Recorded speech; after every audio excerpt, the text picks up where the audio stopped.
Hello, on behalf of the Saskatoon Industry Education Council, I welcome you to our Spotlight on the Skilled Trades Career Pathways panel.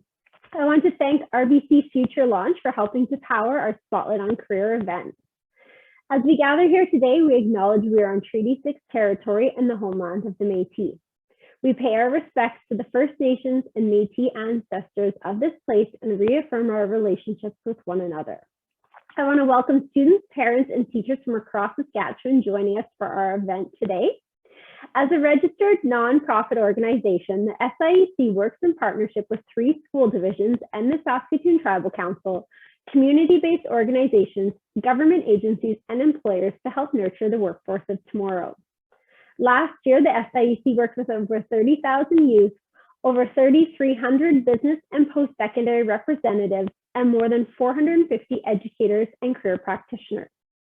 We host over 40 events and programs every year, including our Spotlight on Careers, which is a series of targeted events that provide students with experiential learning opportunities, our Skilled Boot Camps, which provides students with hands-on experiences in various careers, and Connected, our women mentorship program, connecting females in grades 10 through 12 with mentors from a wide variety of sectors in Saskatoon.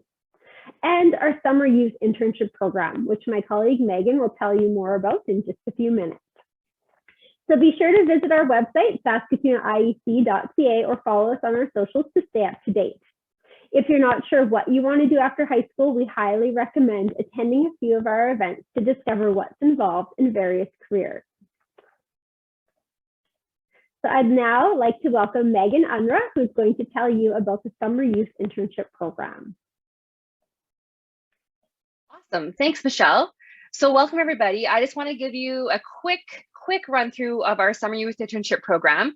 So what it is a 6-week paid internship program for students in mostly grade 11 and grade 12 who want to work in the skilled trades.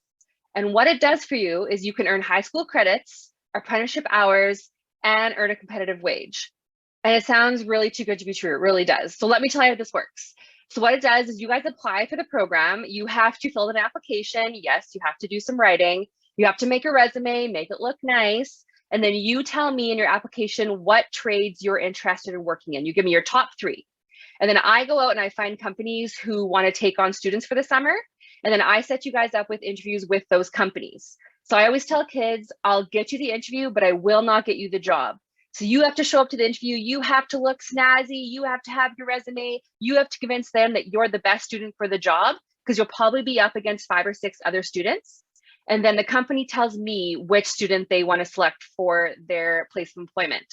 If that is you, which I'm sure it will be, I give you a call and I let you know, and you guys go to work for 6 weeks.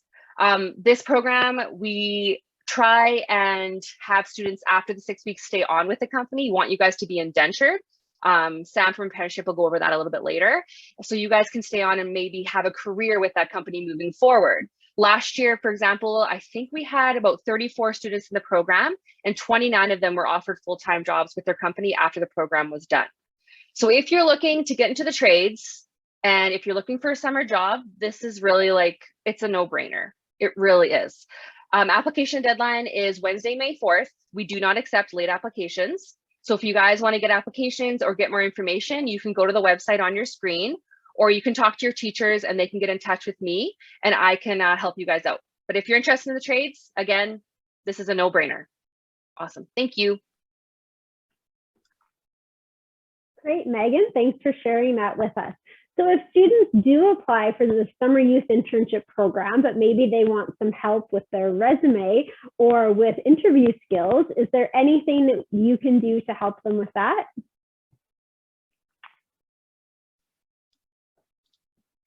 Why, yes, there is, Michelle. So actually tonight, I believe, April 6th, we are holding a employability skills session where you guys can work to improve that resume, because again, it's a very important aspect of getting a job. So if you go onto the website on your screen, you can sign up for it. And we'll also be holding one later on in May. So you guys can work on those resumes, because again, very important. Awesome. Thank you so much for sharing that information with us. So once again, anyone interested in possibly pursuing a career in the skilled trades, the Summer Youth Internship Program is something that you probably want to check out, and we hope to work with you guys in the summer. All right, so we are very excited to welcome our panelists today. Sam from Apprenticeship is going to share information about apprenticeship and how to get into the skilled trades, while our other panelists are here today to share their diverse career journeys in the skilled trades with you. So please be sure to utilize the Q&A function to enter any questions you may have.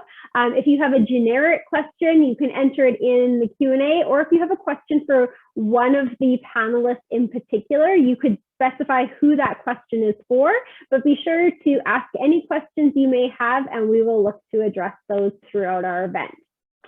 So first up, we have Samantha Kitzul, who is the Saskatchewan Youth Apprenticeship Program Manager for the Saskatchewan Apprenticeship and Trade Certification Commission. She is passionate about advocating for the skilled trades as a first choice career option for students, promoting SYA and supporting teachers who ultimately embody their titles as SYA champions as they administer the program in their respective schools. Prior to joining the SATCC, she worked as a high school teacher where she taught English and visual arts.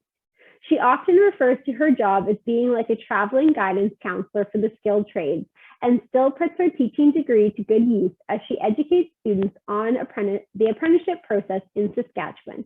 So please welcome Sam, and if you have any questions, just pop them in the Q&A. Awesome, thanks for having me today. I'm just gonna share my screen, so give me 2 seconds to get up and rolling here. And we'll jump right on into it. So like Megan said in that very warm welcome, my name is Samantha and I work for the SATCC, which stands for, brace for it, the Saskatchewan Apprenticeship and Trade Certification Commission. It's a bit of a mouthful even for us to ramble off. I basically work for skilled trades, where my job is educating students about what this whole apprenticeship process is all about. So I'll maybe leave my contact information at the end of this presentation as well. If anyone has follow-up questions, please fire away. Open door policy always. Let me know if there's any other questions that you have about apprenticeship. But without further ado, let's get right on into it. So the format of today's session is going to be a crash course in like a 10-minute condensed version of what apprenticeship is. What are the skill trade options in the province right now to pick from? What generally is the apprenticeship process like? And ultimately, whether it's right for you. I tell students right off the hop, like, I'm not a salesperson. I'm not here to sell you on apprenticeship. It's not going to be right for everyone, and that's totally fine. I'm just here to give you the power so that you can walk away from this presentation today, giving this stuff either a thumbs up or thumbs down, but it's not going to be right for everyone. That's fine. Part number 2 builds off that. I'm briefly going to give you an overview of the SYA program, which is administered in about 350 schools across Saskatchewan, where you can earn 3 big benefits towards your apprenticeship for doing about 10 hours of work in high school, but I'll get to that in a bit. Otherwise, let's get right on into it here. So the first thing I like to lead with is there's approximately 49 designated trades, plus an additional 20 sub-trades in the province alone to pick from.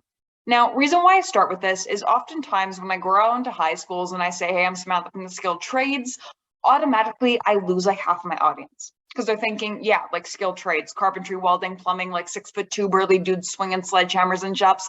This lady's got nothing to offer me. But what you might not realize, and what I think the general public doesn't always realize, is even if you want to be a cook, that's a journey person certificate you need. Esthetician, working in the beauty industry, hair, skin, nails, all of that stuff is journey person certified. And so if you're a student right now, you hate sitting in a desk, quite honestly, you don't want to be here listening to a lady ramble on about a topic you may or may not be interested in, quite honestly, that's a really good sign that this stuff is right up your alley and is worth seriously contemplating as a future career choice. Now, to build off this one step further, because there are so many skilled trades, all of the 70 skilled trades have been divided into 4 sectors. So we got our agriculture, tourism, and service sector.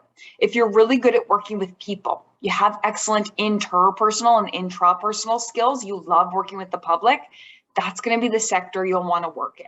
So things like becoming a cook, a guest services representative, where you're working at the fancy hotels and restaurants, anything in the beauty industry, sector number 1.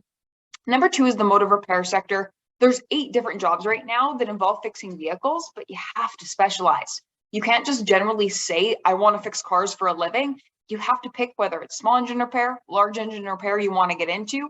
Things like automotive service technician is one of the most popular options in the province right now. Agriculture equipment technician, fixing the farm equipment, combines, machinery, everything from that to fixing planes. So you really have to pinpoint and narrow in, because just saying I want to fix vehicles, not good enough. Number 3, the production and maintenance sector. Essentially working in things like factories, mills, power plants, the larger industrial systems where the machinery you're handling has the ability to do some damage if you're not careful. I'll get back to this idea about risk and reward in a little bit when we talk about salaries, but if you want to make great money, that is usually the sector in the skilled trades to do it in. Last but not least, the construction sector. Makes up about half of all the skilled trades the province has to offer, which makes sense to me, where I swear in Saskatchewan, construction season is a legit season. Tons and tons of jobs if you want to get into that industry. So you can kind of see like what area of the skilled trades you'd be more or less inclined to gravitate to, depending on where your interests are like kind of in high school. There's 6 benefits I like to talk about when I talk skilled trades. Decent pay, which I'll get a little bit more transparent with in a little bit here, and I'll show you some stats around that. Respect, various career paths and opportunities. Hands-on work and practical skills just is the definition of the skilled trades. And so I tell students, if you don't want to be sitting in a desk in an office type setting, plunking away at a keyboard for 40 years until you retire, the skilled trades, nothing that we have and we offer involves that type of work. You are going to be on your feet, building things, producing things in the world around you. That is literally what the skilled trades is defined by. So if that's you, likely worth considering for the future.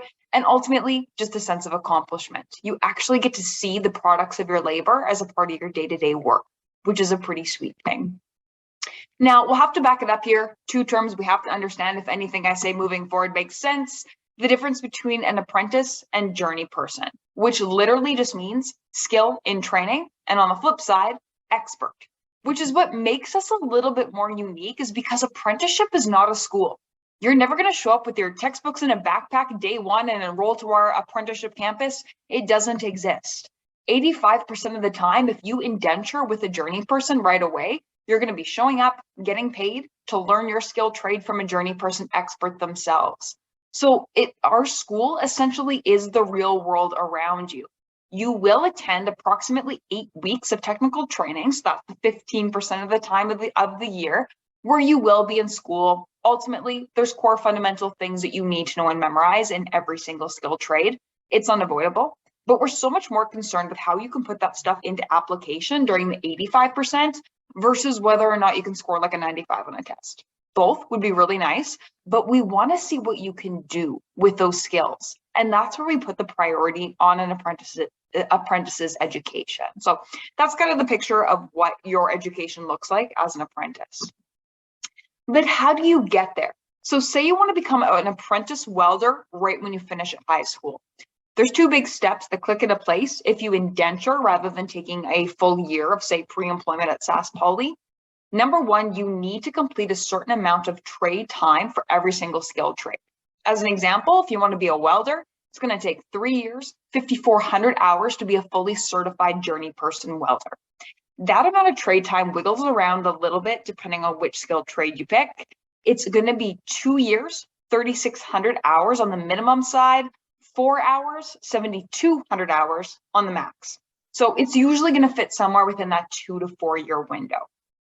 From there, we move on to part number 2. So you're a hypothetical apprentice welder. You've successfully completed 3 years, 5,400 hours worth of trade time. But one other thing needs to click into place before you yourself are considered that journey person, and that's passing the exam. 2 really important things I need you to know about this exam. Number 1, you need at least a 70% on it in order to pass. And number 2, it is comprehensive of your entire apprenticeship. So unlike high school, where you learn a semester's worth of stuff and get tested on it, if you're going for something like welding, it tests you on 3 years, 5,400 hours of stuff all in one go. You have to take your apprenticeship seriously if you want to pass that exam. Once you do, though, you get one of these little doodads right on your certificate. So this is called the Interprovincial Red Seal. makes it so that you are equally certified, equally qualified to practice your skilled trade anywhere across the entire country of Canada. That's a huge bonus, not a privilege that every profession just automatically receives. So don't take that for granted. There is going to be a variety of costs. I won't get into this too extensively today. We do have a lot of information on our website, but there's going to be a smattering of fees. We are considered post-secondary. So $200 for registration, $105 a week for technical training, which on average takes about 8 weeks per year. So if you do the quick math, you're looking at about $840 in tuition. And then some stuff like food and rent while attending technical training, books, tools, safety equipment, all that good stuff. But there is a flip side. So tons of supports available for apprentices as well. So things like EI, living away from home allowances, various federal grants and provincial tax credits, especially, I always like to add, if you're a lady going into a traditionally male skilled trade. It's the exact same thing as if you're a male going into a field like nursing or education. Typically, there's going to be extra grants and incentives there for you. You're a lady going into carpentry, it's the exact same thing. You can apply for extra grants to help your education. The SYA program, which I'll briefly touch on at the end here, and some employers will cover the cost of things like tools, safety equipment. Let's talk money. So these next couple of slides have been reported to us by the Canadian Census. What they're finding is this. If your education ends after high school, you end up earning about 53 grand each year, depending on which job it is you end up landing. If you go to university, anywhere between that 58 to 74 ballpark is where you land. But I think the thing that is not reinforced nearly enough is that not only as an apprentice are you making money throughout the course of getting your education, at the end, you're coming out on top in general at $81,000 on average each year. Now, this to me is really important, not necessarily because of the money, but because of the stigma. University and the skilled trades have never been seen as equals. But the money is showing the exact opposite equation of what we might expect, right? It makes absolutely no sense. And so to me, this just reinforces that the skilled trades are just as valid of a first choice career as any university degree is. To build off that one step further. So the green line in the middle there is an average of all the skilled trade earnings combined. So right around $80,000-ish. The thing worth noting is that obviously if you're working as a hairstylist in the salon where the most dangerous thing you're operating is maybe a pair of scissors, it's not going to pay nearly the equivalent to say a millwright or a steam fitter, pipe fitter at the top, where you're working in those more dangerous locations with dangerous machinery that has the ability to do some damage if you're not careful. That is something worth noting. Anything in the top end of that bar chart there, like, yeah, it pays well, but it pays well for a reason. And so I tell students, and I'll tell you folks now as well, make sure you scope out what the worst parts of the jobs that you want to get into. Make sure you're still a good fit for those jobs in the long run, because no amount of money makes doing a job that you hate worth it. A third of our lives, folks, is way too much time to play around with. And if there's anything to take away from today's session, that might just be it. So last but not least, if this stuff is resonating with you and you're thinking, yeah, this is 100% up my alley, I do want to go into the skilled trades, there's a program you can take in high school to give yourself benefits moving forward. The program is called Saskatchewan Youth Apprenticeship, and you can start taking it as soon as you're 15 in grade 10. The program is 12 challenges that essentially prepare you for apprenticeship. We've put them into a little booklet. It takes like 10 hours to complete. In exchange for that 10 hours of work in high school, you get 3 big benefits when you show up to the door of apprenticeship. Number 1, registration for you, completely free. Number 2, technical training tuition, your first year, that $840, also free. So about $1,000 that you're just not paying. Last but not least, 300 hours of trade time credit for completing the program. So we like to consider it an extra bonus, kind of the cherry on top of the sundae, if you already know that you're going the apprenticeship route anyways. Not to mention, a lot of stuff is a part of this program, like PAA credits. Every student in Saskatchewan automatically does that just to get their grade 12 diploma. So the program doesn't take a lot of extra hard work. There is no like solve world hunger and write a 10-page paper about it hidden in here. The program, quite honestly, is really easy. You just have to show some initiative, take on some responsibility to get this stuff done before you're walking the stage at grad. Those benefits will be credited to your name as soon as you enter apprenticeship. You do have to register, and from there, you complete the 12 challenges. You'll receive a certificate of completion at grad, find a job after high school, an indenture hopefully right away, and day 1 of that apprenticeship, 300 hours already credited to your name. Other than that, thank you so much. That was a whackload of information that I threw at you in a very short amount of time, and I don't think I went too far over, so I'm doing okay. Please reach out if you have any further questions. I love talking about this stuff, and I'll sit down with any teacher, any student who wants to chat about SYA or apprenticeship in general. So take care, have an awesome rest of your day, and I'll stop sharing my screen here. Awesome. Thank you so much, Sam, for sharing that information with us. The skilled trades, as she talked about, are such a great option for so many youth, especially those who love doing things with their hands and who want to be engaged in some sort of work opportunity where you're moving, where you're building, where you're creating something. So please, if you do have any questions for Sam, be sure to ask her, put them in the Q&A, or else reach out to her. She is fantastic and can help you with your journey if you do decide to go into the skilled trades. Our team at the SATCC works very close with Apprenticeship, and we are here to help as well. So if anyone does have questions, with our SYAP program that we talked about, we do also offer that SYA program. So any students who participate in our SYAP program and get employment in the summer, you also have the opportunity to create or to complete those 12 challenges that Sam talked about and earn those credits as well. And with our SYAP program, we also give out an SYA scholarship. So there is tons of benefits of both our summer program as well as the SYA program that we are proud to offer as well. So once again, if you have questions, reach out to Sam or put them in the Q&A and we can answer them a little bit later. So we are going to move on to our first panelist. So Todd Clark, although he didn't always envision himself pursuing culinary arts, he found his way into the kitchen at a young age. Growing up, he spent time in his family's cafe, and his first job at the age of 15 was a dishwasher.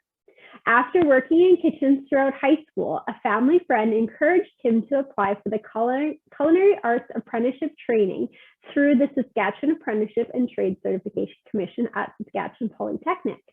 As part of his training, Clark apprenticed in Regina at Earl's, the Mediterranean Bistro, and the Hotel Saskatchewan. Upon completing the training at the top of his class, Clark obtained his Red Seal, the national standard in cooking. His love for cooking and desire to keep improving took him on a journey that defined his career. At age 23, armed with basic French, Clark left Canada to study at Le Cordon Bleu in Paris, France. What was supposed to be a 9-month stay turned into 7 years, honing his skills and living his passion overseas. After completing the 9-month cuisine program at Le Cordon Bleu, Clark took a pastry course followed by 2 3-month apprenticeships arranged by the institution. He worked at Le Jules Verne at the Tour Eiffel as a pastry chef and as a line cook at Le Terrier. During his time in Paris, Clark worked with some of the world's most influential and renowned chefs.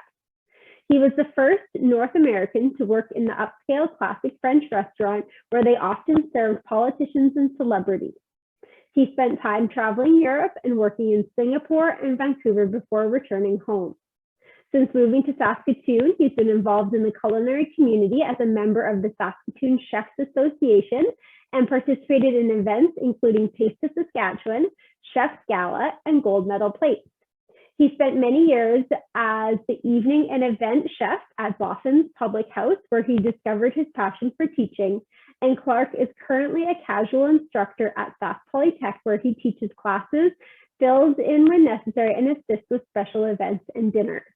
And one thing he forgot to put in his bio is that he's also one of the chef instructors for our culinary boot camp.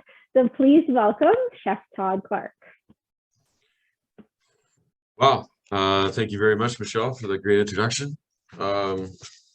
It's really great to be here today to share a little bit of my experience in my career through cooking. Michelle kind of outlined it very well. I'll kind of touch up on some of those points and extrapolate them a bit. Yeah, I got a job in high school. I started working as a dishwasher actually, and I wanted to make a little bit of money. So from there, like I said, a family friend sort of asked me if it was something I wanted to take on as a career and introduced me into the apprenticeship program, which as Samantha explained, is a really, really great program. I'm very fortunate I did the program, and now I actually teach that program for cooking here at Sask Polytech. So I began that at Moose Jaw, is where I did my apprenticeship. And at the time, I would go to school for about 2 months at a time and go back to work every night. And I found it to be an excellent way of learning because it is so hands-on. You're basically learning from both sides, learning at school. And then when I was out at my job place, we would either go back over things that we just learned that day or learn something new. So you're continually learning and at the same time making some money. And that was a big part for me. When I was able to finish my apprenticeship program here in Saskatchewan, I had made quite a bit of money. I was young, so I was living at home still. So I saved it all, and then I was fortunate that I wanted to go to France. So I enrolled and was able to get in. It's one of the greatest things, I think, with the cooking or chef career is the ability to travel. Everyone needs to eat. So you can literally take your career anywhere you want to go with it. It can be private catering, yachts, cruise ships, different restaurants, hotels. It's basically endless. So there's an avenue there for you. So travel is obviously a great aspect of this career. Language can be a problem. So if you plan on traveling, you would have to probably learn a language as well. But again, it's another thing that you can add to your resume and help you out throughout your career. Once I was over in France, again, it was a great experience to see that opportunity to work in a different culture and again, language. And I was really fortunate to meet the right people and was fortunate to work for some really, really great people. Like Michelle said, I was trained by the same person that trained Gordon Ramsay. So the training that you can get here at Sask Polytech can actually take you anywhere in the world. It just matters how well you want it, where you want to take it, and how far you want to go, and what your goals and aspirations are. Like I said, in this career, my job, a day in the life of a chef can change, obviously, towards any operation. Right now, I'm a culinary instructor, so it's a little bit different from what it would used to be. And it also depends on the establishment that you're working at. Obviously, the last 2 years with COVID, I think the hospitality industry has had to really adapt and try new things, which has allowed us to do some things that we've never been able to do before and give a service to the public a different way. And so a day in the life of a cook or chef can be very, very different. It's very demanding. You do need to be somewhat physically fit. You're going to be on your feet a lot. But usually that's why we're going to go into the trades, is you're not wanting to be sitting at a desk. And you get to be creative and create enjoyment for people through food and maybe beverage as well. Struggles, yeah. I mean, you're gonna in our environment. Obviously, it's a hot environment, so it's going to be warm in the kitchen. And unfortunately, you're going to work probably some of the days when holidays and things like that, because that's when the public will be out and wanted to enjoy what you're making or cooking. And so that could be a downside, is you're going to work maybe on the weekends or maybe some long holiday weekends and things like that. But again, it also depends on where, what avenue you go into: hotels, restaurants, caterings, things like that, wedding cakes. It is literally endless in the career path you can choose. What I love about my career is the fact that I can make people happy, and it challenges me every day. There's never a possibility that you can learn everything in cooking. So you can study it daily. You can study different cultures of cuisine and keep challenging yourself all the time. And it is very rewarding. So thank you very much for listening. And I hope if you choose cooking, I might be your instructor.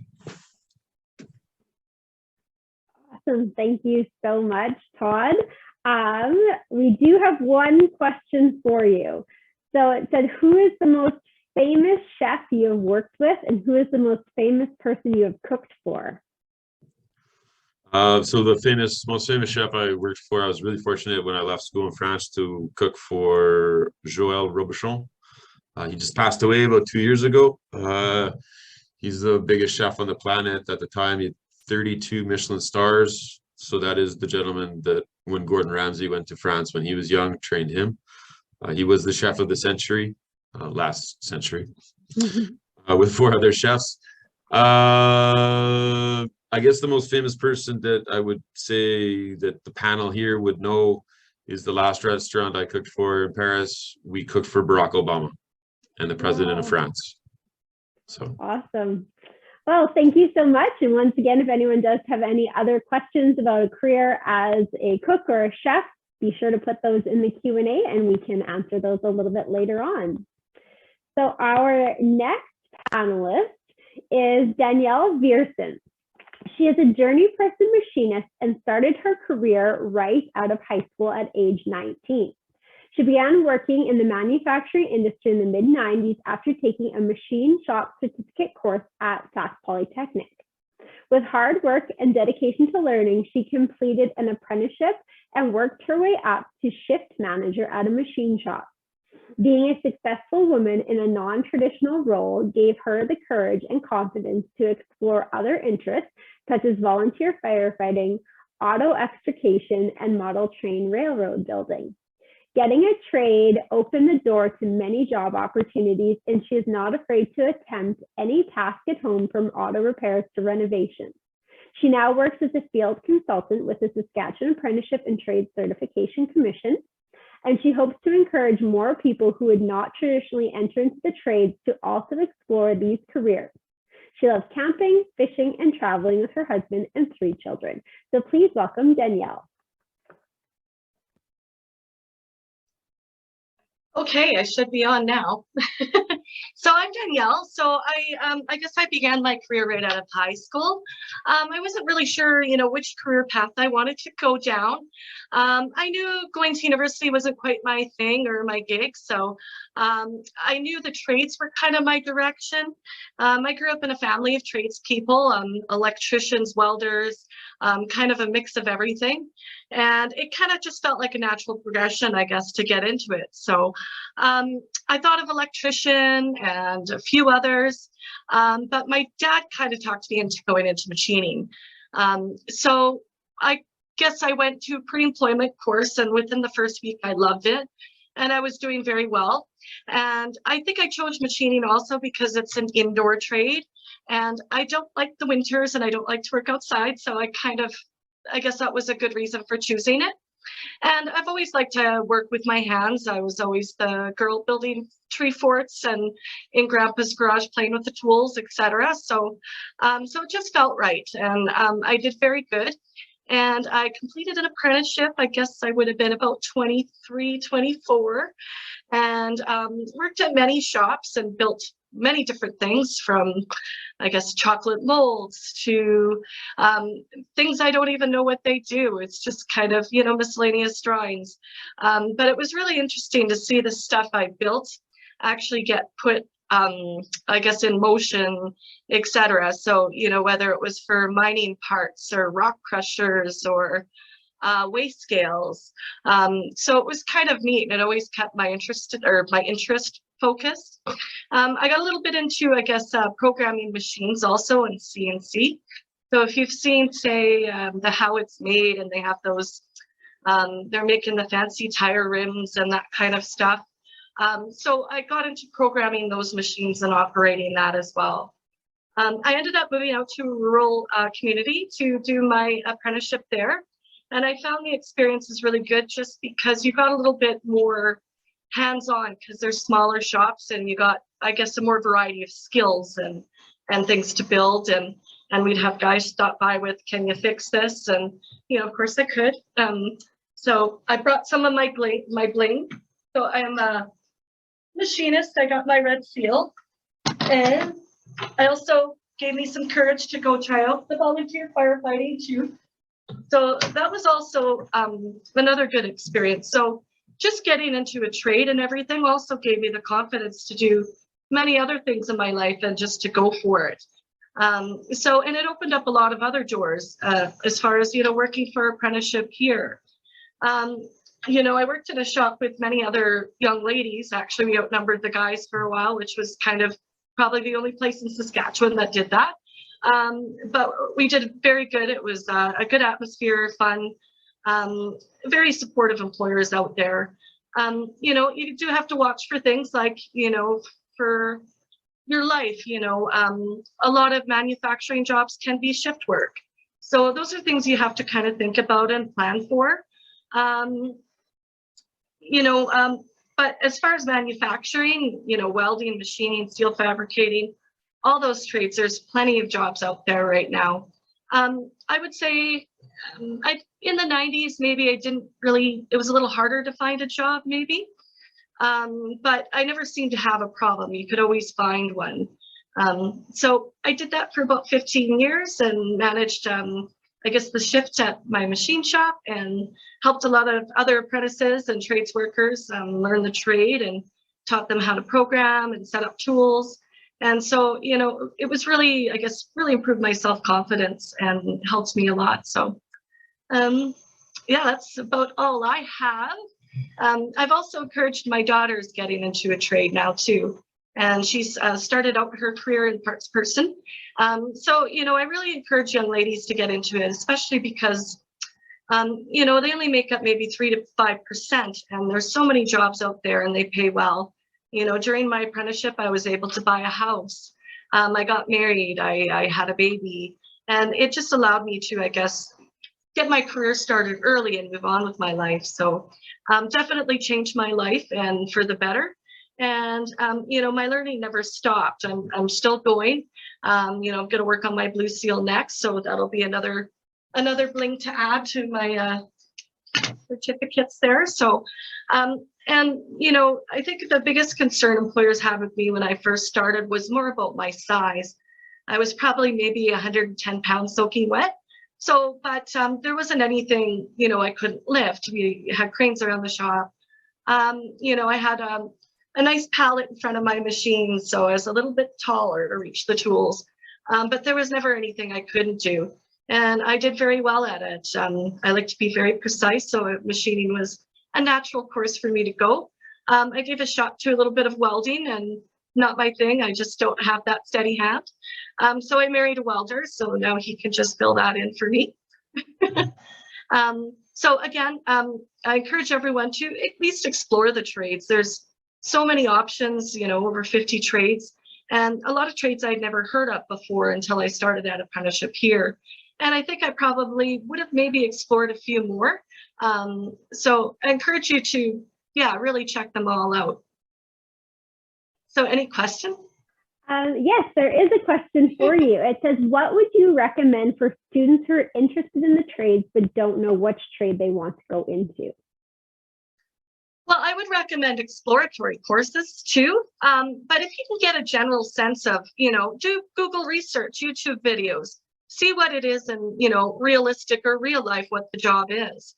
And, with employers around, you pop by and say, what do you guys do? There's tons of employers that will show you around their shops or, et cetera, or their job sites.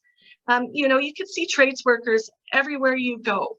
So, as far as even in the school, if you look up, there's sprinkler systems installers did all the sprinklers in your school. So, just research them a little bit and look through the list, on the Sask Apprenticeship website, and you'll see a little bit of maybe trades you've never heard of before, or, little sub trades or, niche trades too that, for instance, my brother's an instrument mechanic and I didn't know that existed before he took it. So, and that might have been something that would have interested me as well.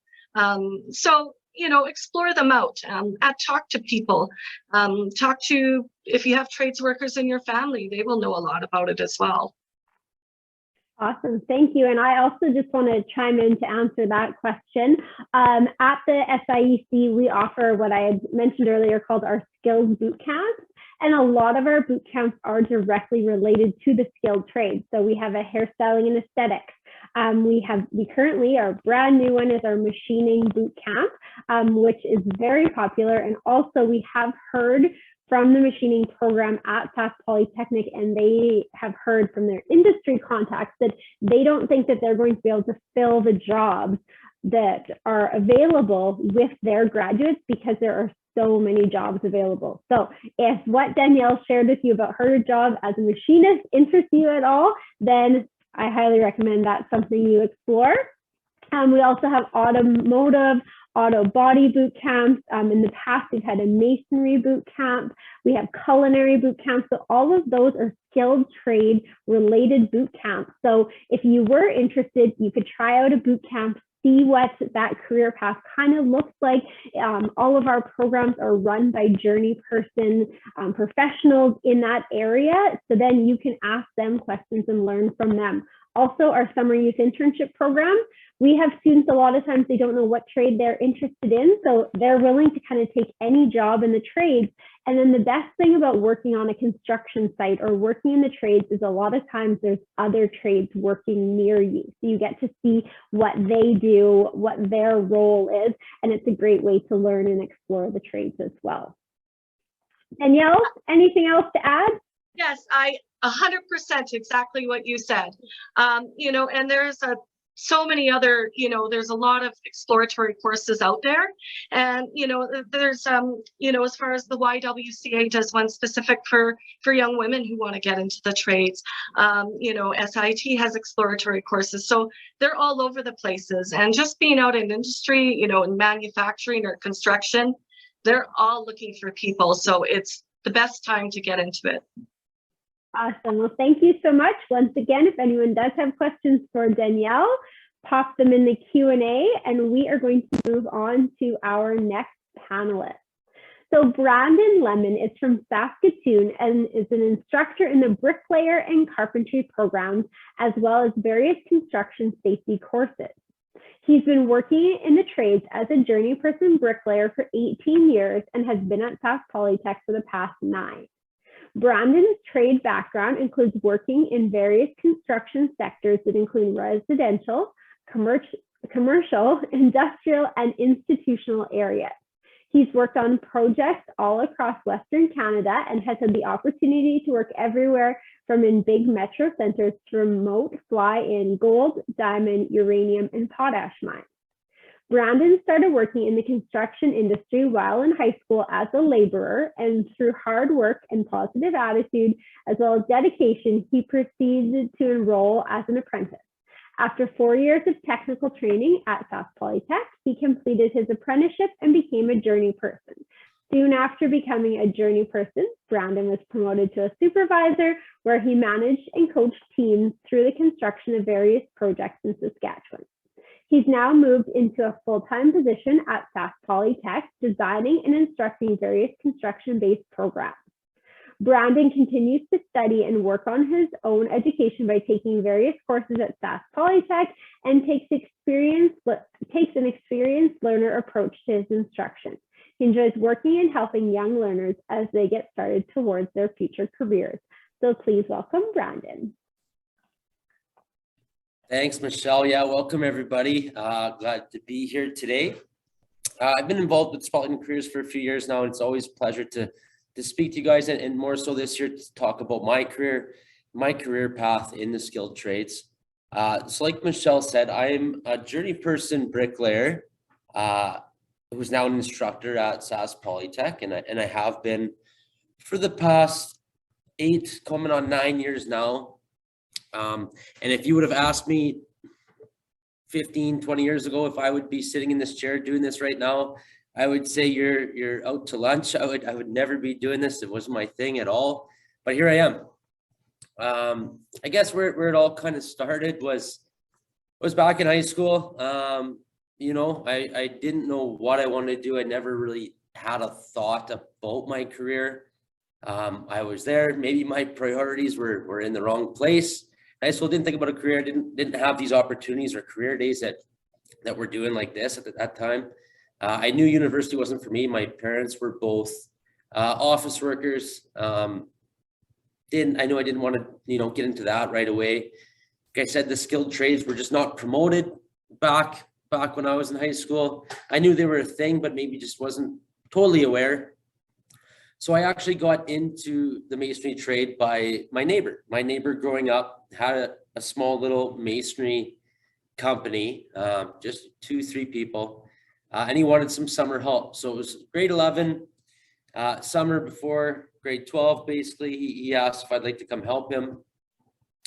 I was already had a part-time job, but I said, yeah, during the week I'll do that, and then on the weekends I'll keep my other part-time job. So I spent that summer working every day and enjoyed it. It was hard work. I mean, what you're doing all day is slinging blocks and bricks all day, every day out in the heat, and worked hard, but I seemed to enjoy it, and made some decent money. And that was the main thing. I think that was kind of my main priority at the time was getting my bank account built up so I could spend it on things I shouldn't spend it on. But regardless, that happened, and I went back to high school in grade 12 and finished that all up and decided that, you know what, hey, this summer I think I'm gonna go back and I'm gonna work again as a laborer for this bricklayer company and just kind of do that until I decide what I want to do, or maybe I'll travel, maybe I'll do whatever, but I got to make some money. So I went on and worked and whatever, spent that summer working, and then come the fall, September, October after that, a few of the bricklayers I was working with invited me along to go work at a job in an industrial setting in northern Manitoba. It was Swan River, Manitoba. And I figured, why not? You know, I got nothing holding me back. Why not go? It was just going to be a short little job. So we went up there and worked 19 days straight. So I was on a night shift. We worked 19 days straight at a OSB plant. And make a long story short, I came home with, around $12,000 clear in my pocket for those 19 days straight. That's where I decided, you know what, the skilled trade is for me. I think I'm going to pursue it. So I came back to Regina. I grew up in Regina, came back to Regina and decided to contact the Apprenticeship board and then my local bricklayers union, and got signed up for Apprenticeship, which brought me up to Saskatoon to work for one of the commercial companies up here in Saskatoon.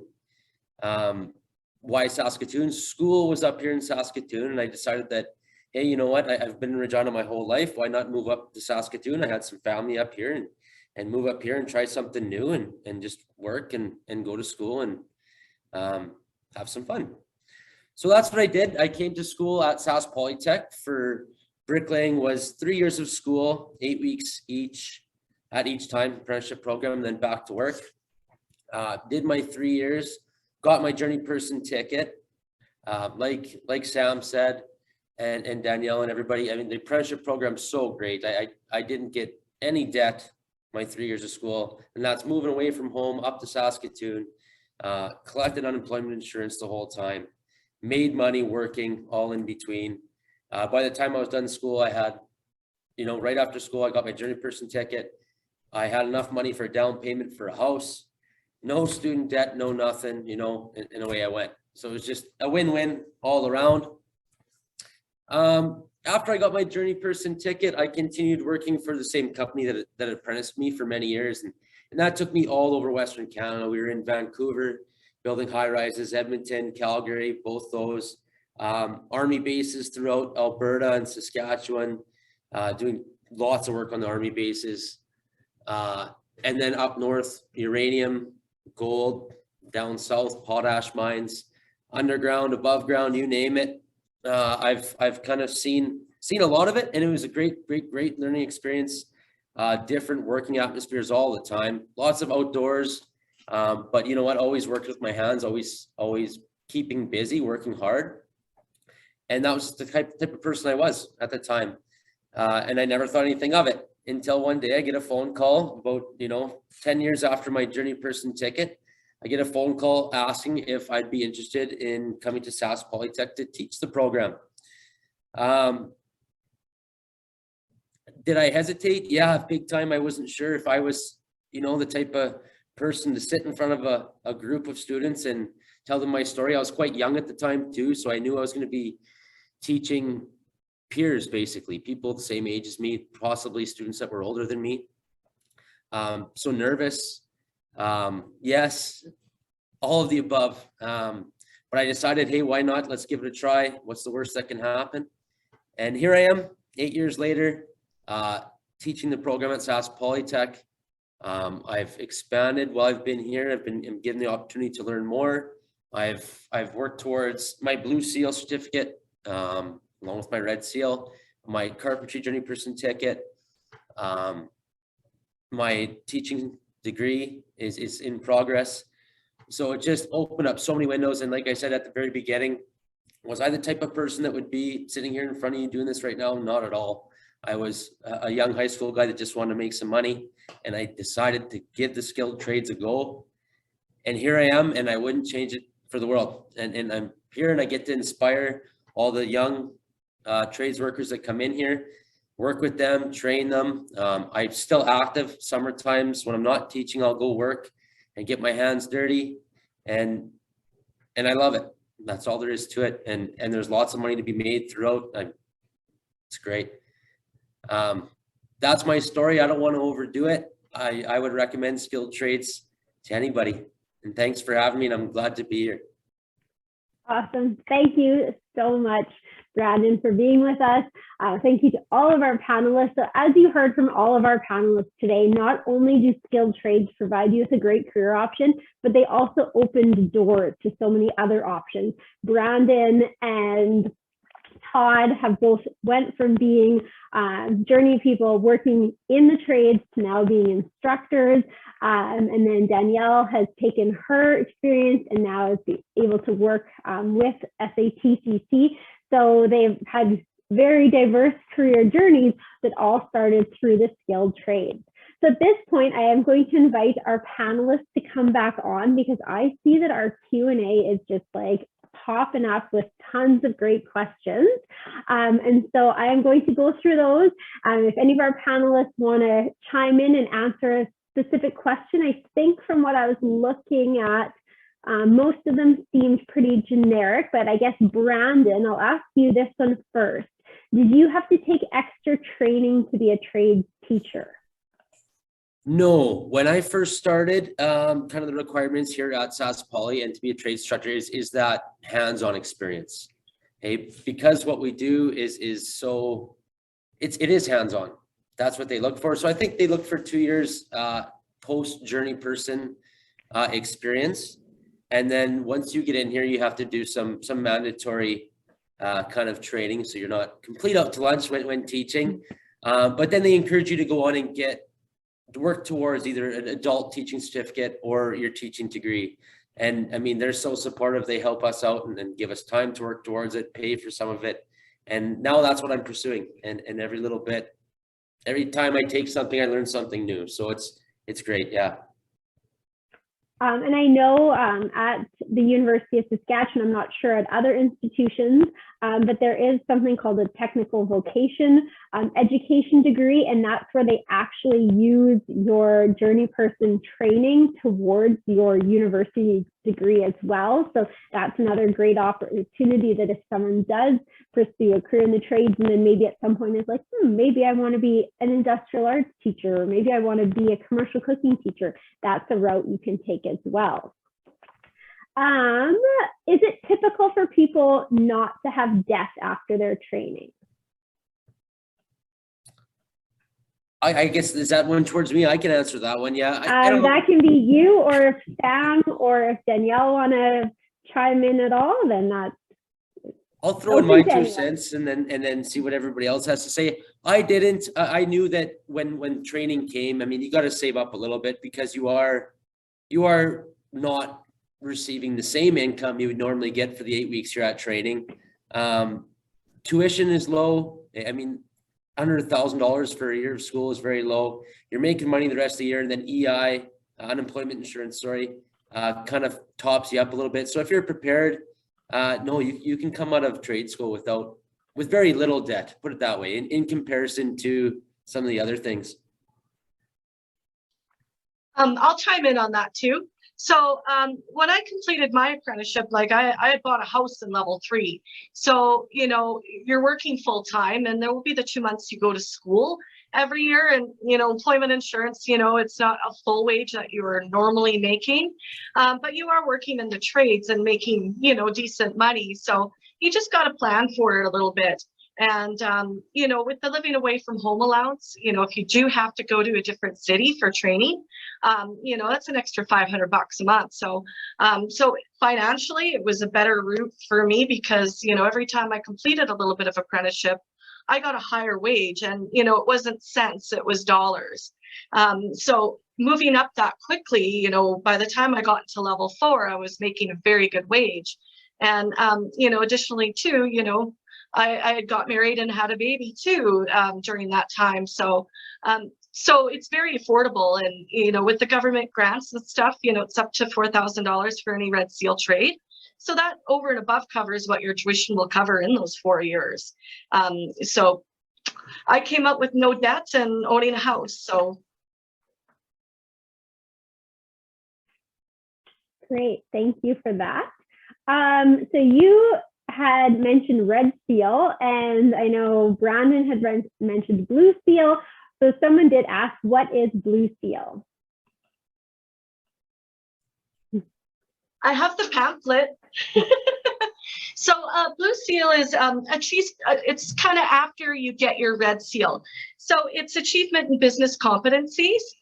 So it's just to kind of show that you've taken some of the business end after you've got your journey person. So it's a certain amount of credit hours of additional training. And so what I've done is I've done kind of like what you said. I'm taking courses through I guess Thompson Rivers University out of Kamloops, distance learning, which is something I never thought I would have done. And for your journey person certificate, you do get a lot of credit granted towards it.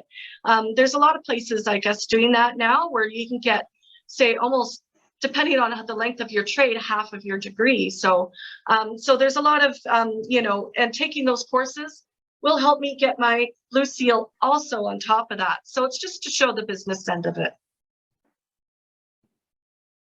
Awesome, thank you so much.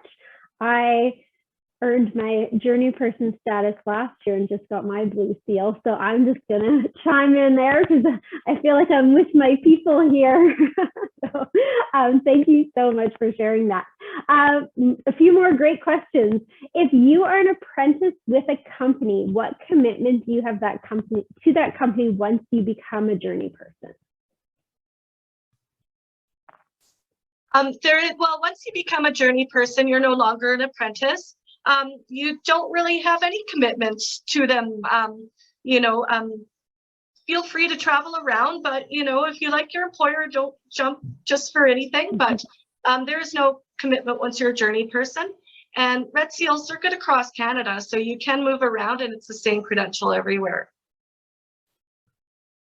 Yeah, Sam, you might be able to talk more about that one too. But I know from my experience and from my students coming through here is a lot of the time, some of the employers like them to sign a contract while they're an apprentice, and they'll kind of stick that out. But there's nothing stopping you from moving from company to company. I mean, some companies shut down or just don't have the work. So in order for you to keep getting those hours and keep going forward with your training, you may have to jump in employers, and that's okay as long as you're being treated fairly, I guess is the way I'd like to put it. And you're still getting that work in and working towards that journey person certificate is the main thing. Awesome. Can you do more than one trade? Yes, not at once. That'd be a little much. But yeah, of course you can. I started, like I said, I started with masonry and did that. And then as my working career continued, I looked back and I was like, hey, well, look, I've been doing all this other work that actually falls under the scope of carpentry or scaffolder, or, you know, and you look at that, and if you can go and then or change employment or prove your hours, you can go ahead and count some of those hours towards a secondary trade, or switch and go work a secondary trade and do it, get as many as you want. So yeah, I'm dual ticketed right now and I have a Blue Seal. So yeah, it's great. You can do as many you want. You just learn, and it just makes you that much more diverse. Some trades have a lot of, I guess, relation to each other. Let's say if you were in a mechanics trade, you were a heavy duty mechanic, and then you wanted to get into ag or truck and transport. So since there's similarities between those trades, say if you finish one and go to the next one, you might get half of the hours granted towards the following trade, just because there is, similarities, and you can have some with the piping trades too. But generally 2 trades at once, because you're working in one specific trade. You probably won't be working as a plumber, electrician, and sheet metal worker all at once, or, etc. So generally it's one trade at a time, and there's one I guess you can do 2 at once. And the only ones you can do that in is carpentry and scaffolder. So you can indenture in both those trades at once, but those are the only ones. But focus on one at a time, and then just see if there's cross-related credit to a next one. I know people with 3 or 4 certificates, but let's say a majority of them would be related, with ag, truck, heavy duty, industrial mechanic. So where they've just continued on going that way. All right. And so there is one final question, and I know this is one when we're working with students, and especially in our summer youth internship program, we often need to help explain this to students. So what is the difference between apprenticeship and what pre-employment training? I'm ready for this one, if I can jump in here. You go ahead, Sam. For sure. There is 2 pathways to get to journey person certification. Now, there's the things called compulsory trades, in which you have to be indentured right off the hop. But there's also other options if you can't find a connection to a journey person right away. And so we like to consider, if you can get indentured, you have connections to industry. That is the fastest, cheapest, most effective way to get to your journey person certification that exists. And so if you have those connections, you know someone who's working in the skilled trade that you want to be in, and they're able to take you in as an apprentice, that is a gift. Take it immediately. That is not something that every student will have the ability or networking to kind of have at their fingertips. If you don't, say you love the idea of welding, but it just isn't something that you have built those connections around, and you're a grade 12 student, you're wanting to pursue this as a career path, there are pre-employment courses. And now this is something that is offered by primarily Sask Polytech, but a variety of other training institutions across the province. And these programs are always popping up. It's impossible for us to know exactly which types of pre-employments are offered across the province. They're always changing. They're very in-depth and broad, depending on what type of institution you want to take this pre-employment from. But essentially, it gives you a year of foundational skills, and you will pay a year of tuition as a result. It's going to be hands-on training within an educational setting, but it's designed to essentially give you a base and a foundation over the course of a year, so that in year 2, you can then go out to an employer and say, hey, look, I took this level of pre-employment, and its aim is to make you more desirable for a journey person to hire your second year. So that can kind of ultimately, both of them get you to journey person certification. It's just a different pathway depending on what resources you have at your fingertips, who you've networked with. And honestly, some students just like having that first year of a little bit more guided study to segue into their apprenticeship later on. So there's no right or wrong pathway.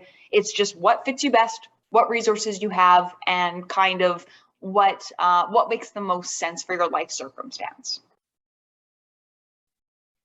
I'll add to that too. So when I started in my trade, I took a pre-employment course at Sask Poly. I think it was the right path for me to go, just because I wanted some, I guess, foundations and some skill with the machines before I just kind of jumped right in there. I was quite young and, busting into, I guess, a male-dominated trade, and, when I was 19 and very young. So for me, it was the right way to go. And it did give me some credit. I got, some level credit when I did start my apprenticeship and getting out in the industry after. My instructor actually at Sask Poly was kind of the one where I got my first job. So it was at the shop he worked at. So I was able to work weekends and stuff while still in school. And then it gave me that little bit of in. So, but, meeting other apprentices out in the industry and stuff, I've had some that, out of high school, not sure if they should take the pre-employment or not. But say for auto mechanics where, this guy's been working on cars forever and has those connections and, is ready just to go right in, then, I highly encourage him to take that route.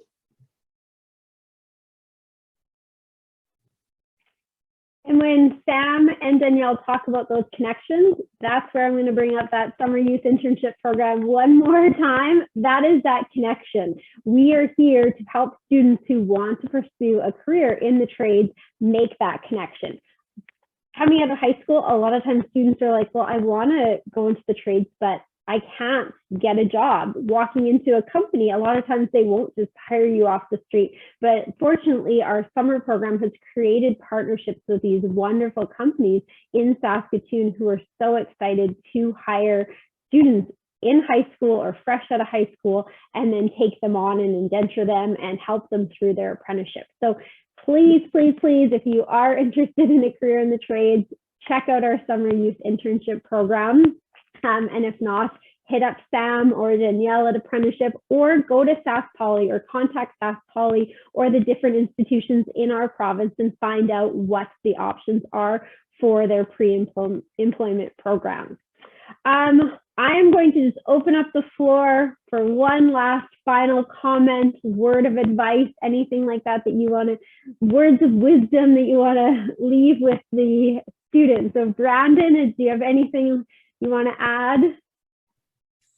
I don't know. I think my biggest thing is don't be scared to try anything. It's there. Said our door is always open at Sask Poly. You can come stop by our campus and shop anytime. Come pop in.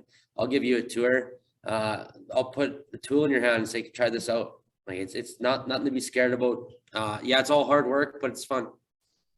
It is fun. I enjoy what I'm doing. So Danielle, anything you want to share? Yes, I do. So this is just more for the young ladies that, when I was going through high school and stuff too, it was, say in the 90s and 80s, it wasn't really encouraging, I guess, for women to get, into these trades. And now, with employers, it just doesn't seem like so much of that case anymore. There's so many opportunities, and don't be afraid to try it. It is a career for you. You can do it. So it's, there's never can't.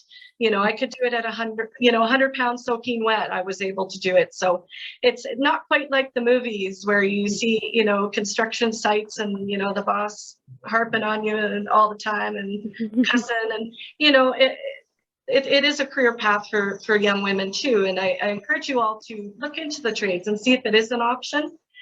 May not be, but definitely look into it, because there's a lot of careers and a lot of well-paying careers.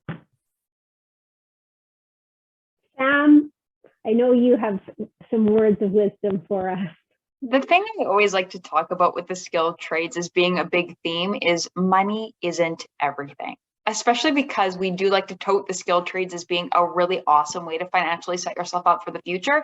And while that's true, at the same time, I don't want students to just look towards the best top paying skilled trades that we have in the province and gravitate towards those ones.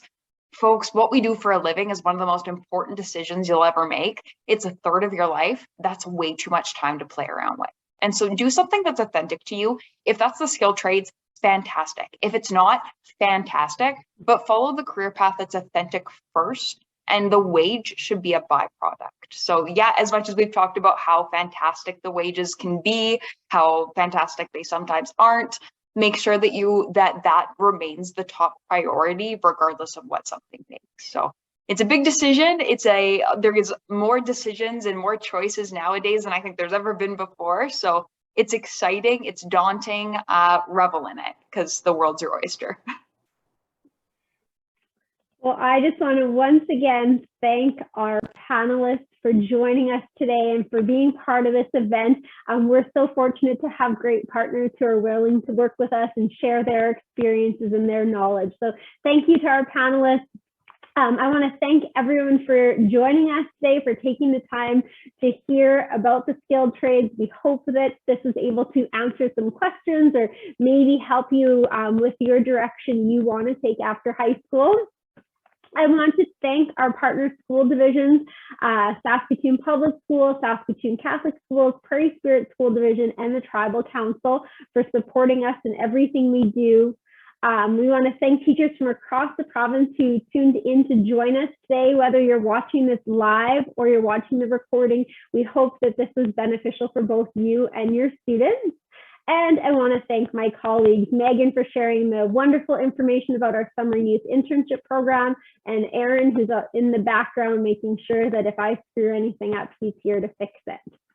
And just one more thank you for tuning in. Thank you for participating in our Spotlight event and being part of our career exploration.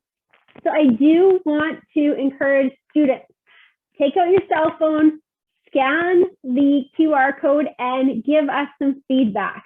We want to know what you thought of our event. We want to know what we can do better. We are very, very hopeful in the future that we're going to be able to do these events in person again, but we still want to know what you thought. So give us some feedback. We also love to give out prizes. So if you do provide us with some feedback, you have a chance to win a gift card. And teachers, once again, thanks for taking this time and providing this learning opportunity for your students. Let us know what you thought. Let us know what we can do better in the future. Let us know if there's particular events that you would like us to focus on. We always want to hear from you and love to hear what you have to say. And once again, you can win some gift cards. And so if you tuned in today and you're like, you know what, the skilled trades do sound really interesting, we have tons of other resources on our website. So we have our Spotlight on the Skilled Trades video series where we have interviews with different professionals in different trades. We have our Spotlight on Mechanic and Auto Body panel, which is similar to this that we hosted last year, but it still has some great information. We also have our Spotlight on Construction Trades panel, once again, similar to this, but with a focus on the different trades programs that are offered at Sask Polytech. And then we have our post-secondary series. So we talked with SIT about their aircraft maintenance engineer, as well as the Bricklayer program if you want to learn more from Brandon, and from our culinary arts program. So be sure to check out our website. We have tons of resources available. And maybe today you tuned in and you're like, oh my gosh, I want a career in the skilled trades. Awesome, access those resources. But maybe you were listening and you're like, that doesn't really sound like what I want to do. Each month we host events like this. We have our post-secondary series for all different programs in the province. So check out our website. We have it all categorized by kind of like in themes or sectors. And so check out a sector that might be of interest to you, and hopefully you can learn about another career path that maybe you want to pursue instead. And the best way to stay up to date, I talked about our boot camps. We have tons of other programs that we offer, and hopefully in the new year, the new school year, those are going to be back in person. I know our boot camps are in person, and that's awesome. So follow us on our social medias. We advertise all of our upcoming programs and events there, and that's the best way to stay up to date. So thank you again for tuning in, and we hope to see you at some future events.